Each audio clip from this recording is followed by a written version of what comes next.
Weaving is defined as the interlacing of yarns to form fabric. In order for a fabric to be considered a woven, it must have three properties: yarns in a warp direction, yarns in a filling or weft direction, and an interlacing of these. The shaded area represents a 1-inch wide section of the fabric. The number of threads per inch for the warp yarns is referred to as the sley, ends per inch, or warp count. In this illustration, there are 12 threads per inch. The shaded area represents a 1-inch section of the fabric where the number of filling yarns can be counted.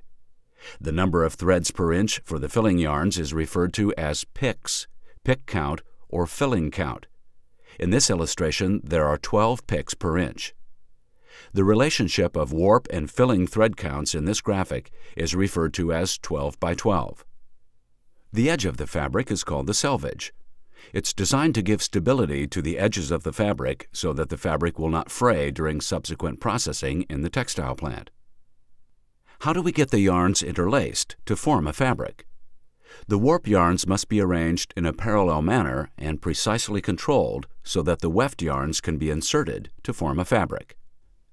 The illustration shows the major components of the weaving machine. At the back of the loom, we can see a loom beam that contains all the warp yarns needed to manufacture the desired fabric. After the yarns leave the loom, they go over a whip roll that is part of the warp yarn tensioning system. Each individual yarn then goes through a drop wire that is part of the loom's stop motion system that helps prevent mechanical defects from occurring during weaving. Next, each yarn goes through a heddle eye that is mounted in a harness. The harnesses are used to raise and lower the yarns to achieve the desired design. After leaving the harness, the warp yarns are evenly spread and spaced by a reed. After a filling yarn is inserted at a right angle to the warp, the reed is used to force the filling yarn into the fabric. Then fabric passes through take-up rolls and is then wound into a roll. This selection will guide you through the basics of weaving. A loom beam contains thousands of individual yarns placed side by side onto a flanged beam. In order to have the necessary number of yarns on the loom beam, one must start with yarn packages in a creel. It is not possible to put all the yarns needed for weaving into a single warper creel.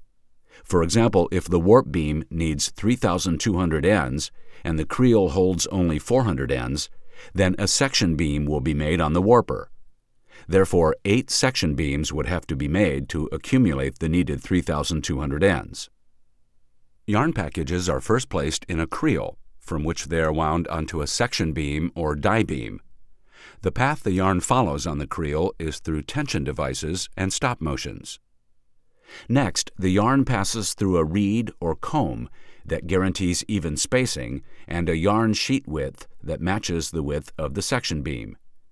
In some cases, the section beam is perforated for yarn beam dyeing.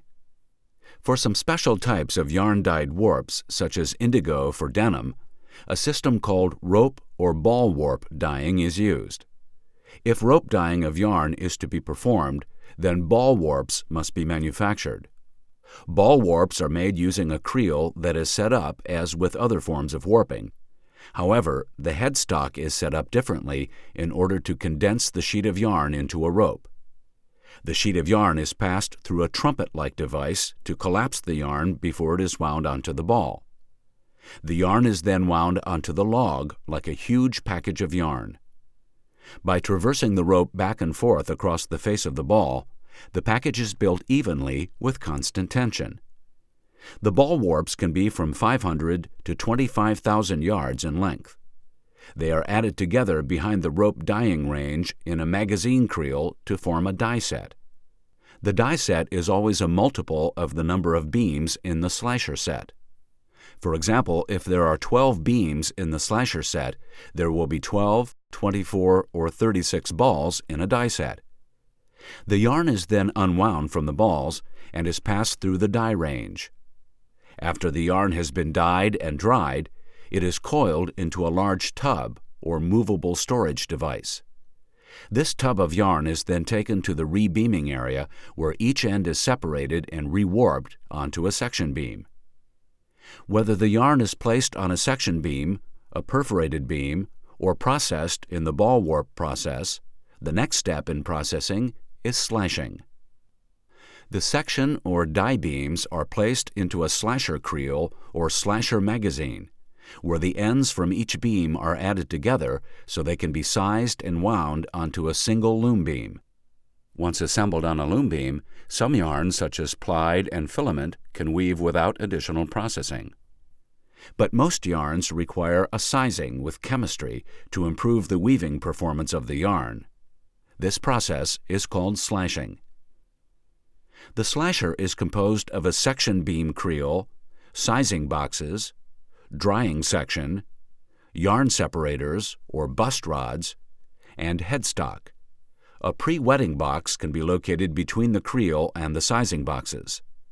The sizing boxes apply the chemistry that encapsulates the yarn. Benefits include gluing down hairs, yarn strengthening, and lubrication, which protects the yarn and loom parts.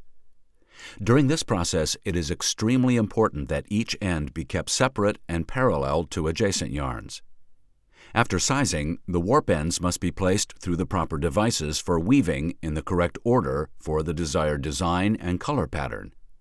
This process is called drawing in, where each warp end on the loom beam is pulled or drawn through a drop wire, a heddle that is in a harness, and then finally through a dent in a reed. This is one of the most important steps in weaving, since an incorrect color or weaving pattern will result in second-quality cloth. When changing warps on a loom with an identical drawing-in draft and warp end count, a knotter may be used. The knotter will tie the new warp ends onto the warp ends already present in the loom. The knots can then be advanced through the drop wires, heddles, and reed. This manual procedure to replace a depleted warp with a new identical warp can take less than 1 hour. The changing of the draw to a new one is considerably slower.